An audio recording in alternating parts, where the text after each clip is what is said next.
Olá pessoal, você está assistindo a aula de número 7 da revista Lições da Palavra de Deus, número 51, cujo tema é A Gênese Triunfal da Igreja, um estudo em Atos dos Apóstolos. Fique ligado e abra sua mente para aprender mais.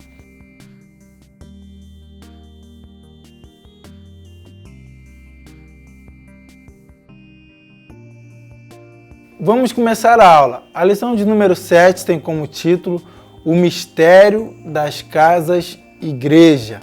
O mistério porque há algo nas casas que serviram como igrejas para que a igreja crescesse.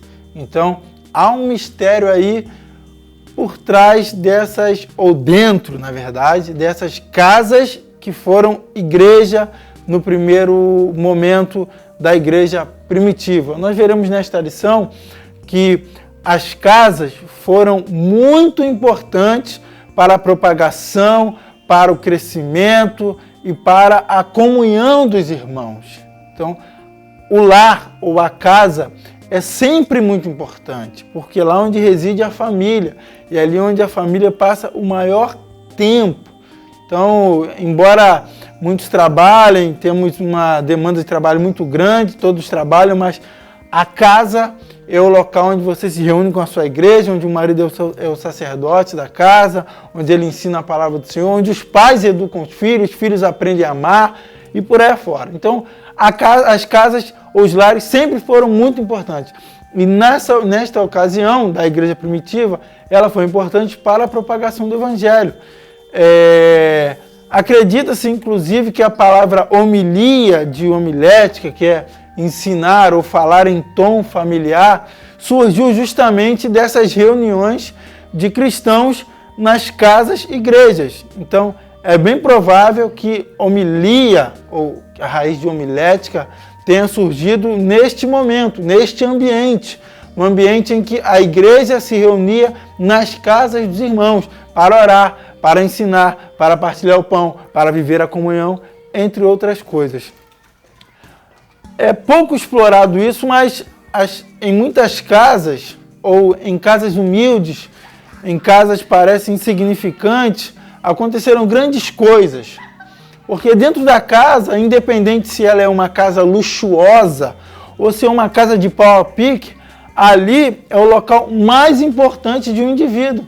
Porque ali é onde a vida dele começa, é onde a vida social, a vida espiritual, a vida comunitária dele inicia.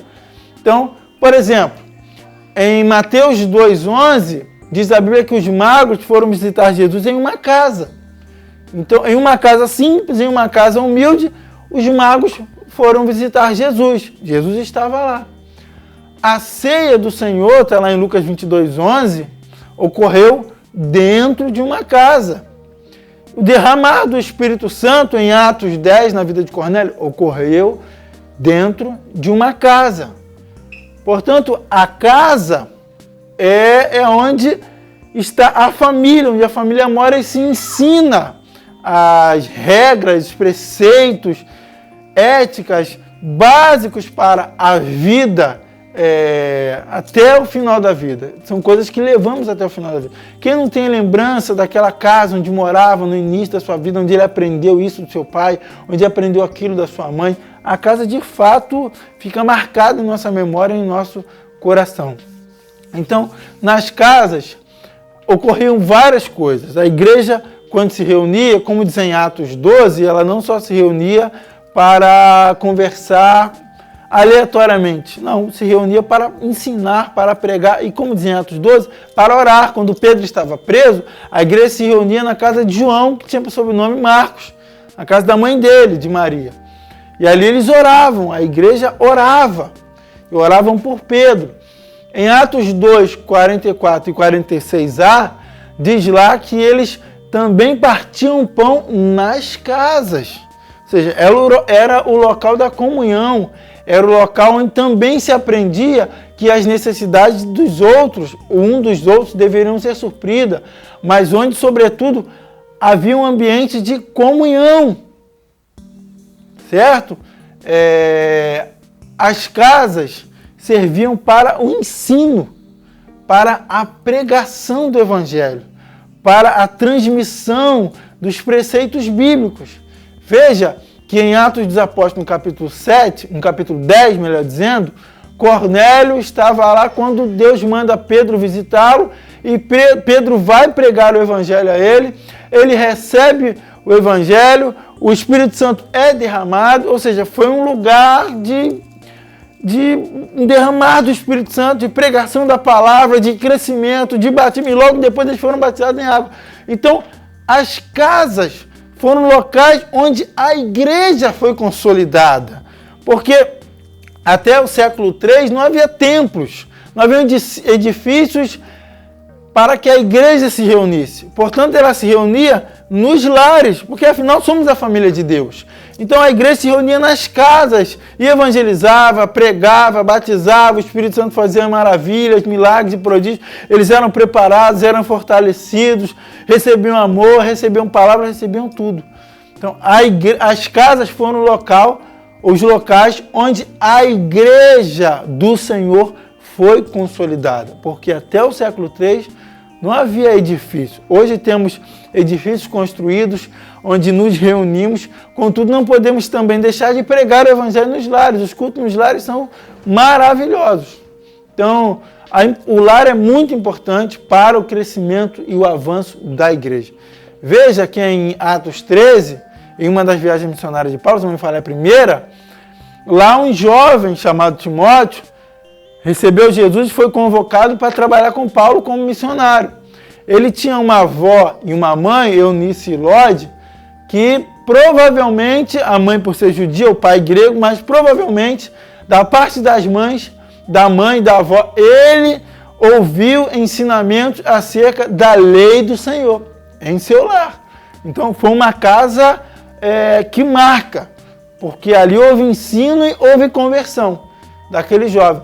Por outro lado, em um outro lar, e aqui agora falando dos perigos que habitam as casas, infelizmente hoje algumas ideologias estão tentando ou adentrando, conseguindo adentrar algumas casas, alguns lares, e estão pervertendo, digamos assim, a ordem familiar ou o bom andamento da família estabelecida por Deus. Mas deixando isso de lado, primeiro, precisamos tomar cuidado com esses ensinamentos, essas ideologias que desvirtuam a família do real propósito para o qual Deus fez e a destinou. Além disso, a Bíblia fala de algumas coisas que aconteceram em lares que não foram bons. Por exemplo, em Atos 19 fala dos filhos de Seva, os 7 filhos de Seva, que eram sacerdote, representante de uma das 24 turmas que trabalhavam no templo. Diz a Bíblia que esses filhos dele, ao verem Paulo pregando, foram também pregar em nome do Deus de Paulo, sem nem conhecer quem era o Deus de Paulo. E um endemoniado acabou os humilhando, rasgando suas vestes, espancando, eles foram humilhados, porque falaram de alguém que não conheciam. Falaram talvez com ironia, não sei, ou na intenção até de ter sucesso, como Paulo tinha, no Espírito.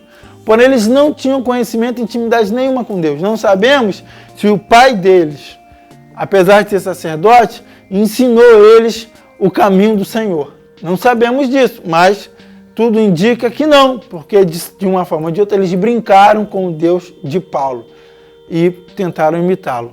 Outro fato terrível que ocorreu foi com Ananias e Safira em Atos 5, quando enganaram, mentindo, deixaram Satanás tomar o seu coração, possuir o seu coração e infelizmente foram fulminados. Então, precisamos tomar cuidado com o que pregamos, com o que falamos, mas sobretudo com o que fazemos em nosso lar. E precisamos ter em mente isso, que nossa casa é uma igreja. Nossa casa deve ser uma igreja. Nosso lar, nossa casa deve contribuir ainda hoje para o crescimento da igreja. Porque é lá que ensinamos a lei do Senhor, que vivemos a lei do Senhor. E é lá que experimentamos os resultados de viver a palavra do Senhor. Espero que você tenha aprendido alguma coisa nessa lição. Não se esqueça, inscreva-se no nosso canal e até a próxima aula. Deus te abençoe.